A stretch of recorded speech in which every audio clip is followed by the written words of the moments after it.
pleasant good afternoon to all of our viewers. We're delighted to have you on Let's Talk another time. It is always a joy to be with you on the studios, in the studios of SLC. We are delighted to have you. And if you're listening on Second Advent Radio, welcome. And we trust by God's grace that our session today will prove meaningful. Last week, we had a very meaningful, insightful discussion with two of our associate directors at the Biblical Research Institute. We were talking about the whole concept of biblical hermeneutics, and we also looked at the concept of Bible versions. We are having another very important discussion this afternoon as we talk here on Let's Talk. Of course, Let's Talk is a program sponsored by the South Leeward Conference of Seventh-day Adventists. We discuss issues impacting the Christians and the wider community. And this afternoon, we are looking at the Seventh-day Adventist Church. Is it still God's remnant? Has the church strayed? Are there elements of conspiracies and Catholic influences in the Seventh-day Adventist Church? It proves to be a very insightful discussion, and we're glad that you have joined us. We pray that you will be blessed as we share together. Just before, again, I introduce our two guests, we want to invite you to bow your heads for a word of prayer. Eternal Father and our God, we give you thanks for the opportunity and privilege to minister this Sabbath afternoon to our friends in Radio Lands and those who are listening via YouTube and Facebook. We pray that as we discuss regarding your church and its role in Bible prophecy, that you will guide the discussion, that you will give us understanding. Thank you for hearing, for answering. We pause at this time just to offer a word of prayer for our brothers and sisters over there in St. Vincent who are experiencing the turmoil of a volcanic eruption. We pray that you will take care of that situation and grant them your peace and your grace. In Jesus' name, amen. Well, this afternoon we have with us again two of our associate directors from the Biblical Research Institute. The Biblical Research Institute is that arm of the church, the General Conference, that deals with issues relating to doctrines and providing understanding and clarification on theological issues. And with us this afternoon, we have Dr. Clinton Whelan. Doc, we are delighted to have you with us this afternoon. Welcome, and just a word of greeting to the saints. Thank you very much. It's a pleasure to be here. Happy Sabbath to you and everyone. And joining him is Dr. Frank Hassel. Dr. Hassel, delighted to have you with us one more time. My pleasure. It's good to be with you. Yes. Now, we had a really very insightful discussion last week, one that we could have gone on for 2 or 3 hours on. Nevertheless, we only have a few moments. This week, we are continuing our discussion. We're taking a different slant, but again, very important. And we want today to look at the Seventh-day Adventist Church. And is it really still God's remnant? Are there, there are charges of interference and some even say corruption. So we believe that the Seventh-day Adventist Church is God's remnant church of Bible prophecy. I tell you, if I did not believe that, I would not be here. Notwithstanding, over recent times, and I suppose that this is really not a new development altogether, although it is becoming more prevalent in these parts. We have experienced a number of groups within the church making charges of outside interference and even apostasy. Now, before we deal with the charges, let us consider the concept of the remnant. Either of you, can you share a bit on how and why we know as Seventh-day Adventists that this is God's remnant church? Okay, Dr. Haas, well, go ahead, Dr. Clinton. Thank you very much for the question, very vital question. This is something that we came to an understanding of historically through our role and place in Bible prophecy. So through an understanding of the Bible prophecies of Daniel and Revelation, specifically Revelation 10, 12, and 14, we learned that God raised up this group, the Adventists, for a purpose, according to the messages to give in Revelation chapter 14, the three angels' messages. Revelation 12, of course, is the passage that deals with the history of the church, symbolically portrayed as a woman clothed with the sun, the moon under her feet, on her head a crown of 12 stars. And we can see from the time of Jesus to the close of Earth's history, this woman and the history that she represents through Christian history. The final verse of that chapter, Revelation 12:17, says the dragon, who is described and identified as Satan in the same chapter, was angry with the woman, went to make war with the remnant of her seed, who keep the commandments of God and have the testimony of Jesus Christ. And so the remnant of the woman's seed, this is the very last church, last day church. And the two identifying marks that are mentioned, that they keep the commandments of God, all 10 commandments, including the Sabbath commandment of the Bible, which is the seventh day, and the testimony of Jesus Christ, which is his testimony. The last chapter of the book of Revelation, Jesus makes this very clear. And the book itself really is the revelation of Jesus Christ. We learn that from the very first verse of the book. But he says in verse 20, verse 16, I, Jesus, have sent my angel to testify to you these things in the churches. So it's Jesus' testimony, the book of Revelation. And verse 20, he who testifies these things says, surely I am coming quickly. So this testimony is the testimony from Jesus to his people through prophets. We know that also from Revelation 19, verse 10 and 22, verse 9. We won't take the time to look at those, but basically it means that God's last day people would have two characteristics. They would keep all of God's commandments, including the Sabbath, and they would have a direct prophetic witness, prophetic testimony from Jesus through the gift of prophecy. And we see that as manifested in the life and writings of Ellen White. Thank you. And if I could just maybe add to what has been said, I think if we look at the concept of the remnant, as my colleague has just pointed out, it is important that we understand in the flow of that biblical prophetic information that the Bible gives us in the book of Revelation and in the book of Daniel, that this remnant originates really at the end of time. More specifically, it is mentioned times and times and half a time and 1260. And if you put that together with statements in the book of Daniel, you come to the conclusion that this is something that originates and comes into existence after 1798. After prophetic things have been fulfilled. It is not earlier than that. It is movement that is coming up later, and it is characterized, as he has pointed out, to be keeping the commandments of God. So it's an ethical movement.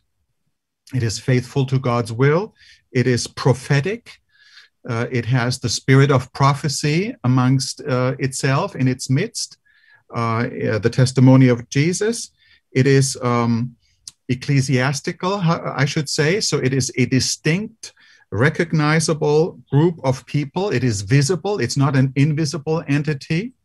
And it has a mission, really, a worldwide mission. It has the task to prepare the world for Jesus' coming and to preach a message that prepares the world for his soon coming. So it is working in the end time.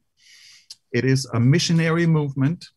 It comes up at a specific period of time. It has the spirit of prophecy, and it keeps God's commandment. It has the faith of Jesus. So these are the criteria, really, that identify the remnant. And we Seventh-day Adventists believe that we really fulfill these criteria, and that this is something that that gives us an identity in Scripture and in prophecy that is unique and that is different from any other church that exists, really. So thank you so much, Doc. We like to say that this church, this last day movement of God is not just another church. It's a church that has prophetic origins. Now, over recent times, we have these various groups. Traditionally, we know of things like shepherd's rods, but they seem to be, at least in these parts, popping up with increasing frequency. Recently, I heard a conversation. Actually, I watched a video on YouTube, and there was this gentleman. I don't remember his name, but I would not have called his name anyway. But he was interviewing a group of Seventh-day Adventist members. They had an issue with, I think it was the Trinity, the doctrine of the Godhead. And during the interview, he said that, you know, it's a pity that the church is no longer the remnant. And that was an interesting comment that he made. I know some of the members that he was interviewing, one of them said, well, I'm not going anywhere else. This is God's remnant. And then he went on to say, well, it used to be the remnant, but since it has rejected this doctrine, it's no longer the remnant. Why is that a dangerous principle to adopt? Is there anything in scripture to suggest that God's last day movement, especially as we see so clearly articulated in the book of Daniel and Revelation, especially, is there anything to suggest that the remnant is going to lose its way, that there is going to be, and some people have even developed this concept called the remnant of the remnant? I don't know if you can respond to that. Let me briefly respond to that, and then maybe my colleague can add a few other thoughts as well. I think this kind of thinking and this line of reasoning is very dangerous. And it is dangerous because it is faulty and it is not biblical. And the reason for that is that people who claim that the Seventh-day Adventist Church really is no longer the remnant, that the Seventh-day Adventist Church in effect has apostatized, that the Seventh-day Adventist Church has become Babylon, so to speak. These are all things that I have heard people say in this context. People who say that confuse two important things in the Bible, really. And this is, in the book of Revelation, the last church really is described as Laodicea. It is Laodicea. It is not Babylon. Babylon is a different entity in biblical terminology, in biblical prophecy. The church that is described as Laodicea is not a perfect church. So we're not claiming that the church has no faults. The church is described as lukewarm. The church is described as lacking spiritual insights. That is all true. And we don't deny this. But the church is not and never called in the book of Revelation, is never called Babylon, is never called anything like that. So these two things are two very different things. Yes, the church is in need of spiritual revival. Yes, the church is spiritually blind, perhaps, and perhaps even proud. Yes, the church is lukewarm and is not as strong in its initial love for God and His Word, and that needs to be revived. But the church is never called Babylon. That is an entirely different entity in biblical prophecy that has historical roots and that is identified in biblical terminology. And the church is not Babylon. So yes, the church needs to revive. Yes, the church needs reformation, definitely does. But to claim that the church is no longer the remnant, and that the church is no longer, has apostatized and has become Babylon, confuses biblical concepts and entities, and that is biblically wrong and therefore dangerous. So that would be my first response to that, but maybe some other thoughts could be added. I think this is very important. Of course, I agree with everything that my colleague, Dr. Hazel, has said. And for me, I would say was very personal, because I don't know if I've mentioned it on this program before, but I was not raised as an Adventist or even as a Christian. I was an atheist in my youth.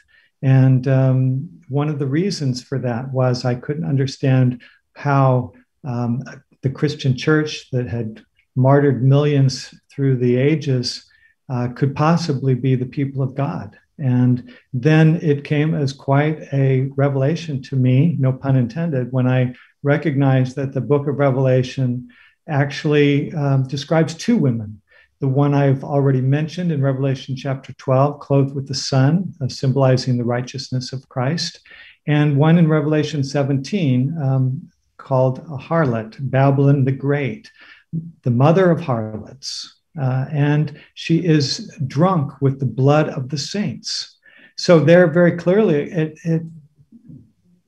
it shows that God didn't claim these Christian atrocities that took place through the period of the Dark Ages, this 1260-year period that my colleague referred to, that is referred to several times in Daniel 7, also in Revelation chapter 12, a couple of times, Revelation 13. It's a very important period of time for this reason, because the church, quote unquote, that had dominance during that time, the visible church, was not following God's will. And in Revelation 1 to 3, we see Jesus describing 7 churches that existed in John's day in Asia Minor, now Turkey: Ephesus, Smyrna, Pergamum, Thyatira, Sardis, Philadelphia, and Laodicea. These 7 churches were all along a Roman road, and the order is important because it symbolizes each city, and the characteristics tell us something prophetically about the history of the Christian church from John's day, who wrote the book of Revelation, to the present, up to the coming of Christ. And Laodicea is that 7th and last church. There is no 8th church. There will not be another church. But this is very important to recognize that the remnant, who are so glowingly described in Revelation 12:17 as keeping the commandments of God, having the testimony of Jesus, and in Revelation 14:12 as keeping the commandments of God and having the faith of Jesus and proclaiming the 3 angels' messages, it's not a perfect church. Laodicea, as was mentioned already, has many faults. And interestingly, this morning in Sabbath school, the person who was teaching the Sabbath school lesson where I attended, his name is Norm Kinney. He is a little older than me, and he remembers the great Adventist evangelist Fortis Dedamore. And he said one of the sermons that he preached, that Dedamore preached, was the boat church. The Sabbath school lesson this morning, part of it dealt with Noah, the time of Noah, and the covenant that God made with Noah. Well, this boat, this ark, was the means by which Noah and his family were saved through the time of the flood. But if you think about what life must have been like during the flood, living on the ark, it wasn't a perfect place, and the smells and the trappings maybe weren't ideal. It was the boat church, and there was salvation in no other place. You had to be in the boat or not. And similarly, Jesus says in Matthew 24 that the time just before his coming would be as the days of Noah. And there is one church. Just to kind of finish this, maybe it's a bit long answer, but I think it's very important. The book Last-day Events, written and compiled from Ellen White's writings on page 55, we read this statement: "We cannot now step off the foundation that God has established. We cannot now enter into any new organization, for this would mean apostasy from the truth." The next paragraph says, "I am instructed to say to Seventh-day Adventists the world over," that includes everyone who's listening and watching, "God has called us as a people to be a peculiar treasure unto himself. He has appointed that his church on earth shall stand perfectly united in the spirit and counsel of the Lord of hosts to the end of time." Uh, Thank you so much for your contribution. Dr. Hassel, you are going to make another point. Just a little additional hint here for our readers and listeners to this interview and conversation. The Biblical Research Institute has published a book that I would strongly recommend to everyone who is interested in the subject of the remnant. It's called Toward a Theology of the Remnant. You can order it from our website, the BRI website, and in there you will find several chapters dealing with the concept, the biblical concept of the remnant in the Old Testament, in the New Testament, in the book of Revelation. There's a chapter that deals with different developments in our understanding of the remnant. You know, there are some people who have challenged the remnant concept. They have proposed alternative interpretations of what the remnant, in their opinion, is supposed to be. And you find a very insightful chapter there that deals with these newer concepts and whether they are really biblical and live up to our understanding of what the remnant is. So for anybody who really wants to be informed in a balanced, biblical, foundational way on the concept of the remnant, this is the book to go, and you will find very helpful information in there. So I just needed to point that out because I think anyone who grapples and deals with these issues should know that the church has provided some information, has provided resources that can help to gain a better and deeper and more comprehensive understanding of the subject. Thank you. You're most welcome, Doc. And again, to our viewers and listeners, the Adventist Biblical Research Institute is a website where you can get a lot of resources and lots of answers to many of your questions. Now, I just want to make a reference to something you mentioned earlier, and then Dr. Hassel and then Dr. Wellen, something you also mentioned, that Dr. Hassel, you made this very important point that there is a very clear distinction between Babylon, which Revelation describes as the enemy, so to speak, and the church. So to say that the remnant becomes Babylon is really a contradiction of Scripture. And Dr. Wellen, you indicated that, again, there was a time when you did not believe in Jesus at all. But then, interestingly, from looking at the book of Revelation, you discovered this difference between the two women, the two churches, a true movement and a false movement. And so those who today are suggesting that the true movement has lost its way, again, just to go back on what Dr. Hassel said, the church is never perfect, but it is a movement that is seeking to fulfill a mission. And I am aware of the challenges, but it is important to make those distinctions.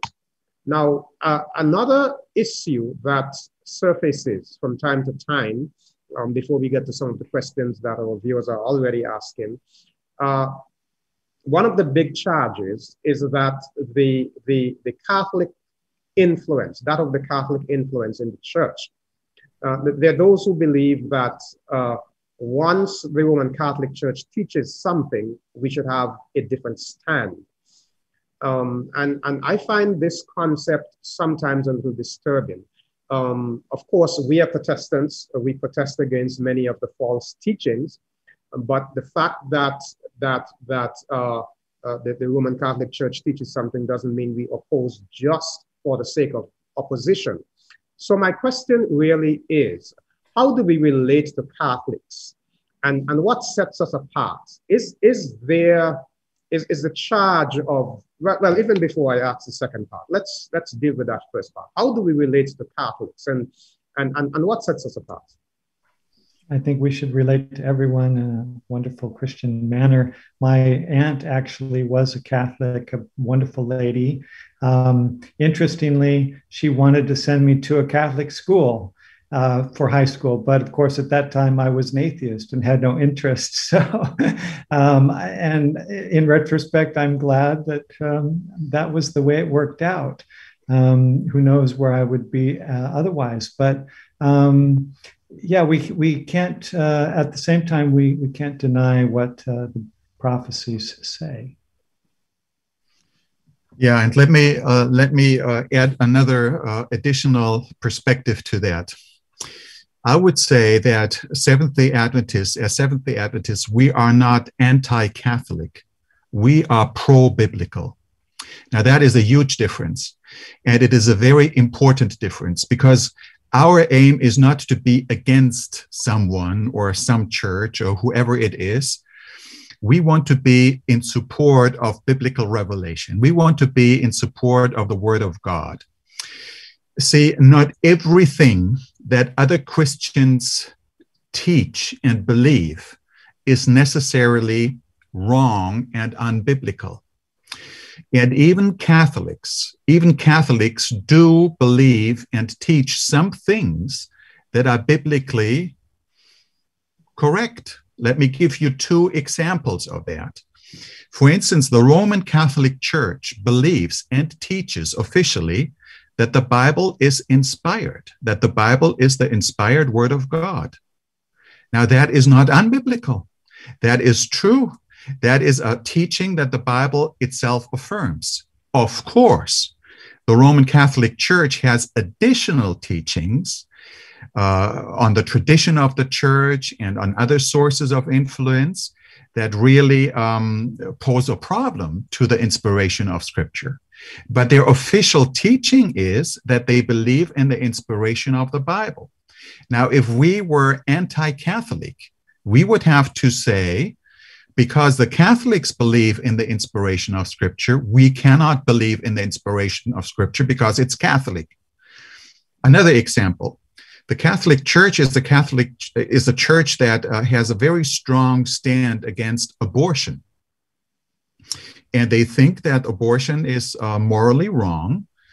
And I believe that they are right, that the Bible is also teaching us that there is the value of human life and the sanctity of human life.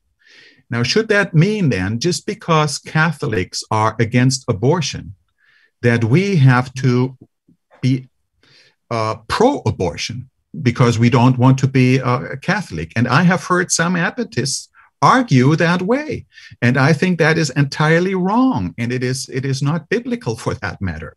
Just because they affirm something doesn't mean that everything they teach is correct and that everything is biblical.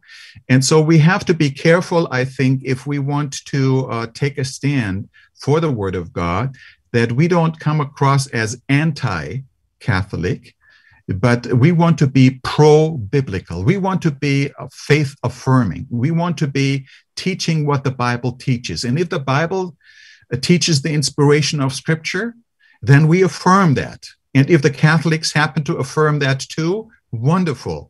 You know, if the Bible teaches a believer's baptism, let's say, and the Baptists also teach believers' baptism, wonderful. We affirm that, you know. Not every Christian has the same insights, and not every Christian shares the same knowledge. And so we affirm, we are grateful for what God, has shown us, and we are grateful if other Christians and other believers see the same things in Scripture and affirm the same things that the Bible affirms.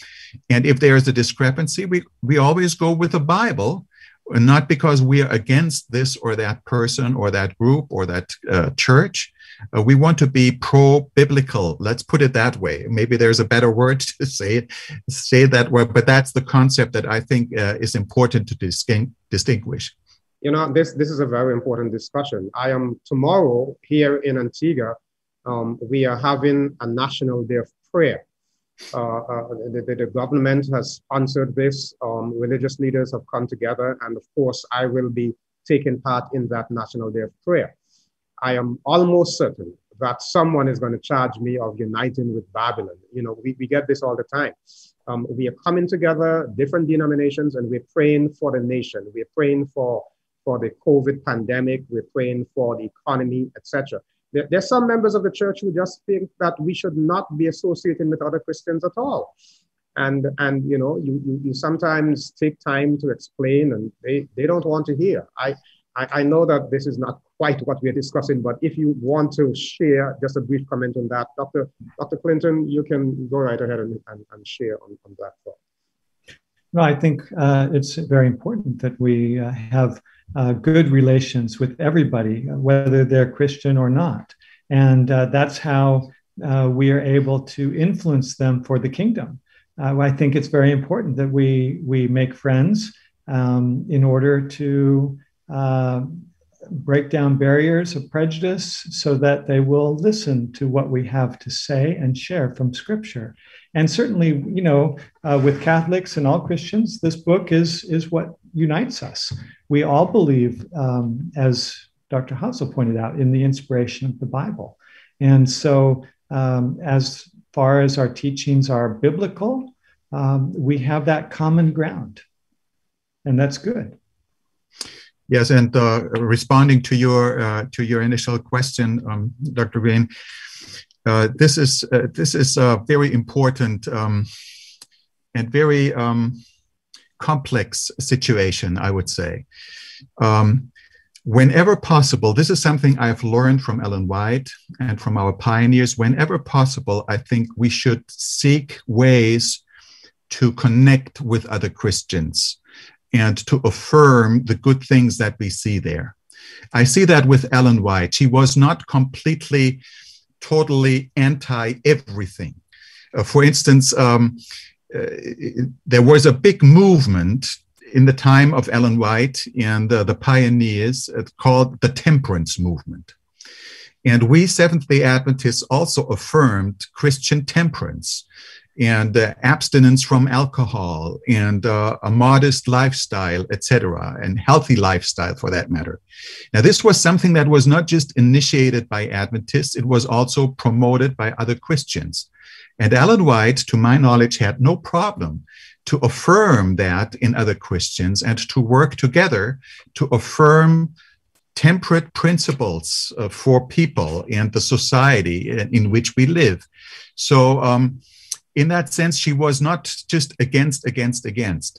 I think we have to be careful sometimes when we see that some of the initiatives, even of other Christians and other churches, are driven by very specific agendas and are driven by very specific objectives that on the surface might sound very nicely, but then also include a number of other things that might be problematic. And that's we have to distinguish, we have to be wise, and we have to see what we can affirm, what we can support, and where there might be points where we say, well, here we see things differently, and here we would maybe not participate. So that's what I would say in response to that. Thank you so much. Here is a question from one of our viewers. We have a few questions that have come in. This one, very interesting question. The listener is asking if it is true. I'm just trying to pull up the specific question there. One moment. The listener is asking if it is true that Seventh-day. Sorry. Let me find the exact question. Is it true that in some of our colleges and universities there are those of our professors who are Jesuits? This is a charge that we often hear. You have to be careful sending people to our schools of theological learning because they're Jesuits. This person is asking, is it true that we have Jesuit professors in our schools? Dr. Frank? That is a charge that is a, how should I say that? That is a thought that is circulating in some circles. And what it does, it raises an atmosphere of suspicion and doubt, and it creates a feeling of can we really trust our teachers? Can we really do this or that? Are there Jesuits amongst us? From what I know, I cannot affirm that. I cannot affirm that there are Jesuits in our schools, and I cannot affirm that there are Jesuits at the General Conference. I have not met any, at least, and they have not revealed their Jesuit identity to me, if they were to be Jesuits at all. I think that sometimes what people do is they see that some of our teachers even might support things that are not altogether biblical. And I have seen Adventist teachers who have questioned some of our beliefs and who have promoted a lifestyle that is not really biblical and Adventist for that matter. And I have seen some of our teachers. Now, does that make them Jesuits? I don't think so.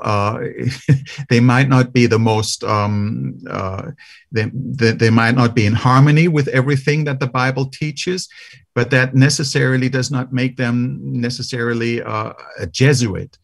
For many people, Jesuits are the arch enemies of the Adventists, so to speak, because they are anti-Catholic, and for them, the Jesuits are the people who persecuted many Protestants during the time after the Reformation, who initiated that counter-Reformation, really, and that is problematic, and this was not correct, and this is not good. So the Jesuits certainly have an agenda that is very affirmative of the Catholic Church. Over many years, it was critical with the Catholic Church, and even some popes were critical of the Jesuits. Now, the current pope is from that tradition, and so so many people see an influence of the Jesuits and think that they have infiltrated the church. Personally, I cannot confirm that. Personally, I don't think that this has happened. This doesn't mean that everyone is perfect. This doesn't mean that everything that is taught is necessarily the best and the biblical most accurate. But I personally, I don't see that they are Jesuits undermining our institutions and our church. You know, I wonder sometimes if it would not do us good to take more time to study the Word and to understand better what God has there for us and to concentrate on fulfilling our mission rather than looking for all of the possible areas to be critical of the church. But we have another question here. Dr. Wellen, this individual is asking, why do we emphasize Laodicea? Why do we associate with Laodicea and not the other 6 churches of Revelation? No, that's a very important question. I tried to answer it, but maybe I can be a little clearer. The churches, the 7 churches of Revelation, like the other series of 7s, the 7 seals, the 7 trumpets, they portray various aspects of how God is working through history in his church and in the world. And so these 7 churches represent God's visible church through history, beginning in John's day with Ephesus, which at that time, according to Revelation chapter 2, had lost its first love. But interestingly, it also has in it those who say they are apostles and they lie. We don't see that later in the churches because it was after the other churches, beginning with Smyrna, were after the apostolic era. Of course, John, the beloved, who wrote the book of Revelation, was the last living apostle. So the apostolic age closed with him.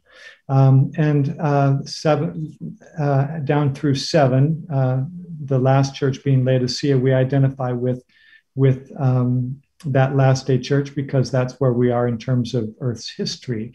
And it is the interesting other side of the coin, as I tried to suggest, with the remnant church that's mentioned in Revelation 12:17. So, on the Revelation 12:17, you have the positive side of the last day church. In Revelation 3, you have 19 and following, you have the unfortunate side of the last day church, who has Jesus waiting, knocking at the door, wanting to enter and clothe us with his righteousness, with the white raiment and so on. Give us an outpouring of the Holy Spirit, the eye salve, so that we can see, and have that gold refined by fire so that we can go through the time of trouble and our faith will not fail. This is why we identify with also Laodicea, because these are the positive qualities that we need in order to stand through the time of trouble and see Jesus when he comes and be translated without seeing death. This is a marvelous privilege that we have living in this part of Earth's history. So those are some brief reasons why. Thank you so much. Just another question from our listeners. Dr. Frank, you mentioned that book on the Remnant available at the Biblical Research Institute, and somebody's asking, is it available in ebook format? Available in what?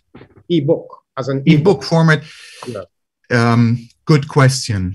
At this point, I don't think it is available in e-format or Kindle or anything like that. But we've just recently had a staff meeting at the BRI.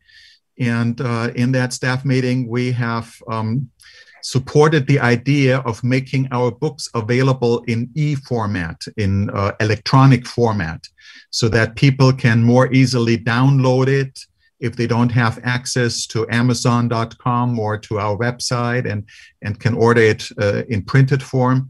So we are working on that, and we hope to make that book and a number of other books that we have published available in electronic format in the near future. That's what I can say. Okay, I'm sure that is. Some of our books are available also on the Logos platform. I'm not sure about this particular one, but several BRI books are available through Logos. We're also working on making them more available on the Accordance platform for those who would use Accordance. Okay, that's fantastic news. I know that there has been a number of persons who have asked personally, why can't we get these books as maybe a Kindle format or something to that effect? So that's encouraging. All right, now back to the discussion. The matter of the charge, that question we just spoke to with respect to the Jesuits and that kind of thing. There is almost sometimes, at least the way I see it, almost a deliberate attempt to discredit the leadership of the church. I am not sure what is behind it, but it is a concern that I have personally. There are some who will tell you that in fact, I have myself been accused of being members of what is it? I can't even remember the terminology. Some lodge and that kind of thing. And I think it's unfortunate that when people go out of the way to paint a negative picture of the leadership of the church, it's doing more harm than good. Dr. Frank, you mentioned earlier that the church is always and will always be in need of revival and reformation, and we accept that. But at the end of the day, it is still God's church. I remember, sorry, maybe. No, go ahead. I remember a professor that I had in college. He was really my most respected professor that I had there. And he would say about these kinds of things, yeah, that's an interesting conspiracy theory. Conspiracy theories are always interesting to talk about and think about, but they can never be proved. And really, this is a distraction from what we are to be about. And if I could just add this thought, I'm serving this church. I might not look that old, but I'm serving this church for over 35 years now. And I have seen a number of people come and go. And let me just say this, I have seen many critics of the church who have been very critical of church leadership, who have questioned things in their theology, who have questioned their integrity in financial matters, etc. And I could give you names of those critics and names of those people that today hardly anybody remembers. And they are gone. And the church, as imperfect as it is, as deficient as the church is still in existence and is still there. And it is precious in God's eye, as precious as the apple of your eye. It is very, very precious to him. He has given his life, and he works with the church and through the church. And there is no other thing than the church. And if you start criticizing the church, I seriously implore you to reconsider. Yes, there are things that are not ideal. Yes, there are things that might be even wrong. But if you constantly focus on the things that are going wrong, if you just focus on the negative things, it affects your thinking, it affects your attitude, it affects your relationship to the people that you want to reach, really. And just this afternoon, I was reading in Ellen White. There is wisdom in Ellen White's writings. And in the book Selected Messages, Volume 3, she makes very interesting statements, in my opinion, very encouraging and wise. She says on page 17, beware, she says, of those who arise with a great burden to denounce the church. And then she continues to illustrate that.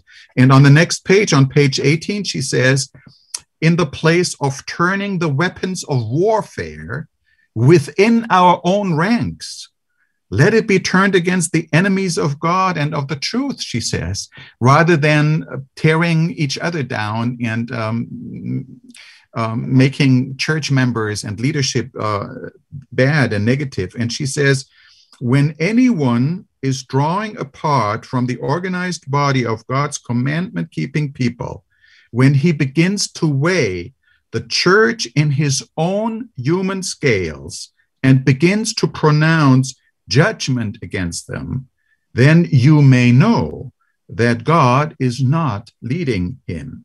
He is on the wrong track. And I can just confirm what she says. There is wisdom in her words. And whenever you start on that track, I'm afraid it leads you in the wrong direction. Yes, there are things that need to be reformed, but let us do it in a spirit that is uplifting. Let us do it in a spirit that is spiritually building up the church rather than tearing it down. Let us do it in a spirit that the Apostle Paul affirms. We all know that word in Philippians chapter 4, verse 8, where he says, what is honorable, what is pure, what is lovely, what is commendable, what is excellent, worthy of praise. These are the things, Paul says, that we should consider. And I think, if you just look at the negative things, and if you look at the things that don't work right, and you focus on that, and you point that out, you develop a spirit of criticism, a spirit of doubt that is not building up, but is tearing down. And that is not the spirit of Christ. That is the spirit of somebody else. It's the wrong track, that Ellen White says. So let's be people who love the church. Let's be people who see even the things that are painful to us, and let's work on ways to improve that to the better and to a blessing, because God wants to bless the world through us and through the church. And if we tear it down, then we'll inhibit his ability to work and be a blessing to others, I'm afraid. I just want to ask you to share that reference again, because that is such an important quotation. Yeah, this is from the book Selected Messages, Volume 3 by Ellen G. White. And in this Volume 3, it's page 17 through 19, basically, where she speaks the whole chapter. She speaks about what is the church. And in there, you find these statements. Mm-hmm. Thank you so much. I would just like to add, both Frank and I working as we do at the General Conference, we have, of course, it's changed somewhat with COVID, but we've had the privilege of working very closely with people at the top leadership of the World Church. And I have great respect for them. Our world president, Elder Wilson, he is exactly the same in private and in meetings as he is in public. He's never met with the Pope. He has no desire to meet with him. He has only the desire to fulfill our commission as Seventh-day Adventists to proclaim the three angels' messages and to finish the work of God in the earth. So I think that is very important. One other statement I would like to share from actually Selected Messages, same book, but book 2 this time, page 380. Ellen White says, "The church may appear as about to fall, but it does not fall. It remains, while the sinners in Zion will be sifted out, the chaff separated from the precious wheat. This is a terrible ordeal," she writes, "but nevertheless, it must take place." So, and we see in Revelation 12:17 how the dragon is making war against God's remnant church. And that war takes place as well from the right and the left.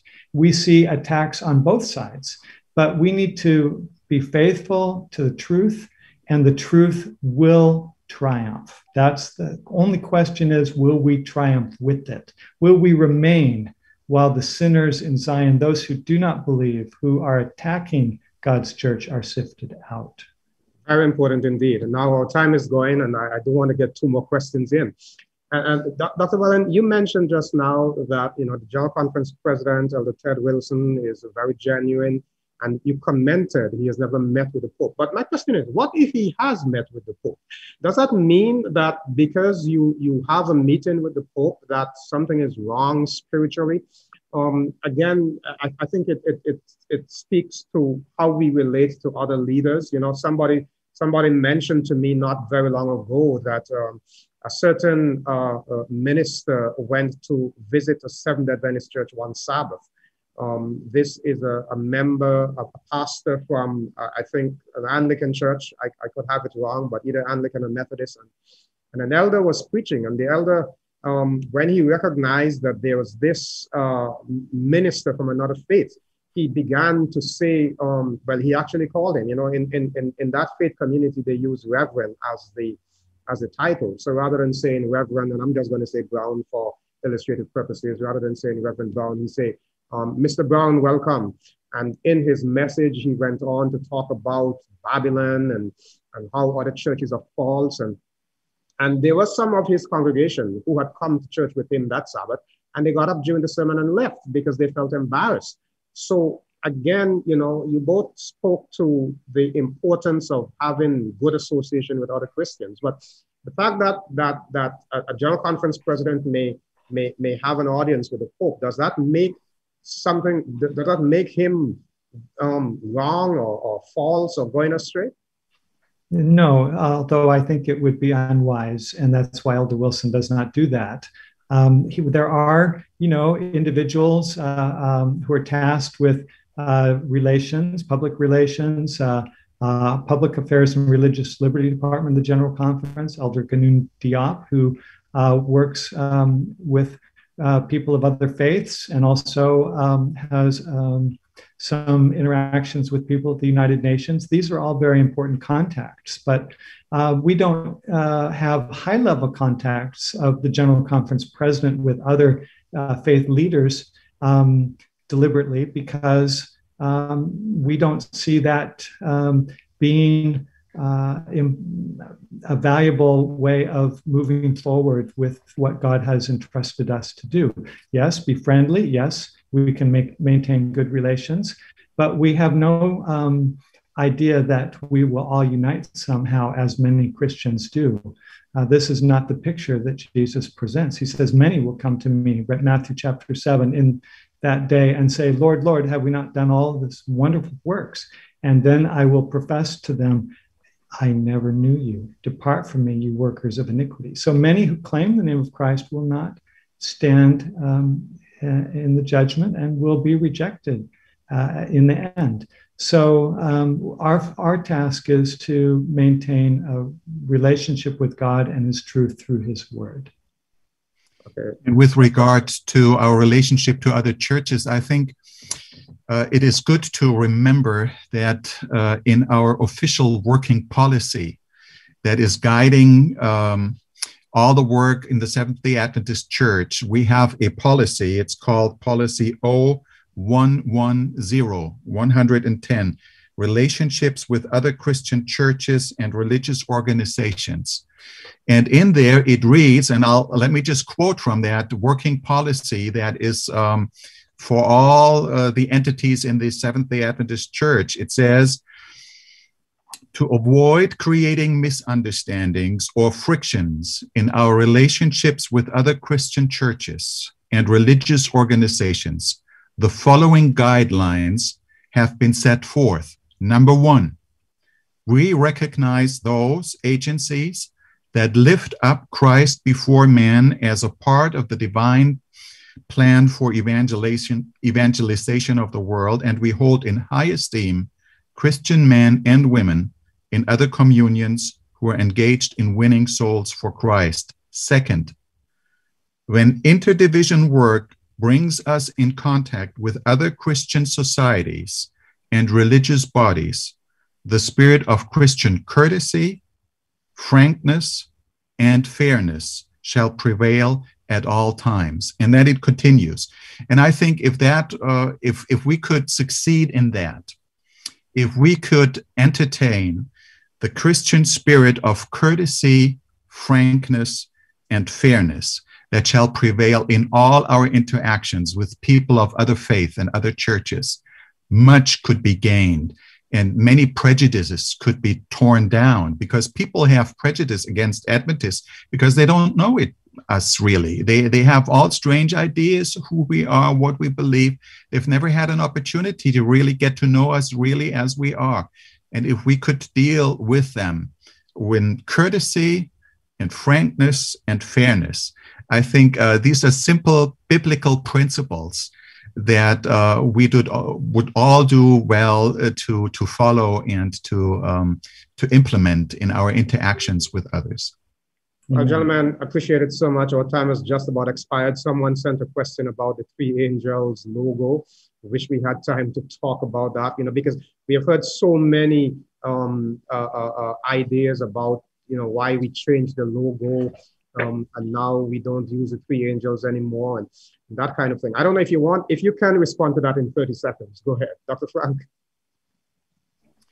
To the three angels logo, yes, there is this belief that the three angels, going around the world used to be. Yes, and we have changed that. I've heard that somewhere. I don't think that there is an agenda behind that. This is just an artistic illustration of what is depicted in the book of Revelation, in the three angels' messages, and several artists have created images that portray angels flying around the world, proclaiming that. And that has been something that has been precious to us Seventh-day Adventists over the years. But the official Seventh-day Adventist logo that we have for our church has the open Bible, the globe, and it has the three angels' messages, basically, not explicitly, but it's circling the globe as well. So it's not that we wanted to eliminate that. It's not that we deny the three angels' messages and the task that we have been given as a church, but we wanted to make sure that the Bible is really the foundation of our faith, which it is, and that we have a global mission to all the world. And I think that is expressed in our logo, or whatever you want to call it.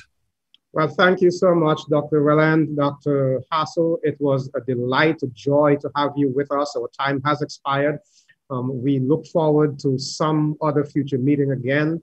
And we can't say how much we appreciate your contribution and your presence. To all of our viewers and listeners, next week, Let's Talk continues. We're going to be broaching the subject of Christian dress. And our first discussion next week is going to be, should pastors have to cut their locks if they want to get baptized? We know that's a big topic, heavily debated.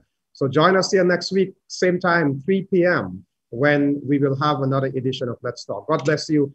And again, it was a pleasure having you today. God bless you. Thank you. God bless you.